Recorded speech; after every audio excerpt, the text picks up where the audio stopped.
MP Developers launching MP Petals வரும் September 13, 14, 15 launching நடைபெறுகிறது. இப்போது குன்றத்தூரில் மெட்ரோ கிராண்ட் சிட்டி அருகில். கால் 8524806806. 3% இடஒதுக்கீட்டில் வேலை வாய்ப்பு வழங்க வேண்டும் என விளையாட்டு வீரர்கள் கோரிக்கை விடுத்து வரும் நிலையில் முதற்கட்டமாக 100 வீரர்களுக்கு அரசு வேலைவாய்ப்பு வழங்கப்பட உள்ளதாக அமைச்சர் உதயநிதி ஸ்டாலின் கூறியுள்ளார். சிவகங்கை மாவட்டம் காரைக்குடி அழகப்பா பல்கலைக்கழகத்தில் கலைஞர் ஸ்போர்ட்ஸ் கிட் திட்டத்தின் கீழ் வீரர்களுக்கு விளையாட்டு உபகரணங்களை அமைச்சர் உதயநிதி ஸ்டாலின் வழங்கினார். தொடர்ந்து நலத்திட்ட உதவிகளையும் வழங்கிய அவர் பட்டா பிரச்சனையை தீர்ப்பதில் அரசு உறுதியாக இருப்பதாக கூறினார். சர்வதேச மற்றும் தேசிய அளவிலான போட்டிகள் பதக்கங்களை வெல்லும் நம்முடைய வீராங்கனையருக்கு தொடர்ந்து நம்முடைய முதலமைச்சர் அவர்கள் கடந்த 3 வருடங்களாக உயரிய ஊக்கத்தொகையை வழங்கி வருகிறார். High cash incentives.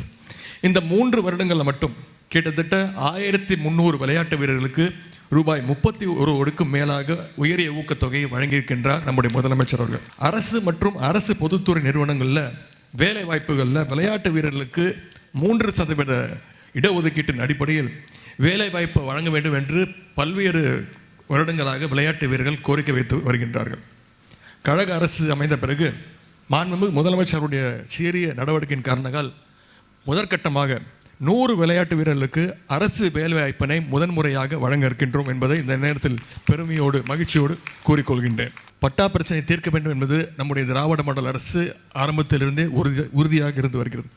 அதன் ஒரு பகுதியாகத்தான் கடந்த 2 மாதங்களில் மட்டும் 20,000 வீட்டுமனை பட்டாக்களை தலைநகர் சென்னையில் மட்டும் கொடுத்திருக்கின்றோம். MP Developers launching MP Petals வரும் செப்டம்பர் 13, 14, 15 லான்ச்சிங் நடைபெறுகிறது. இப்போது குன்றத்தூரில் மெட்ரோ கிராண்ட் சிட்டி அருகில். கால் 8524806806.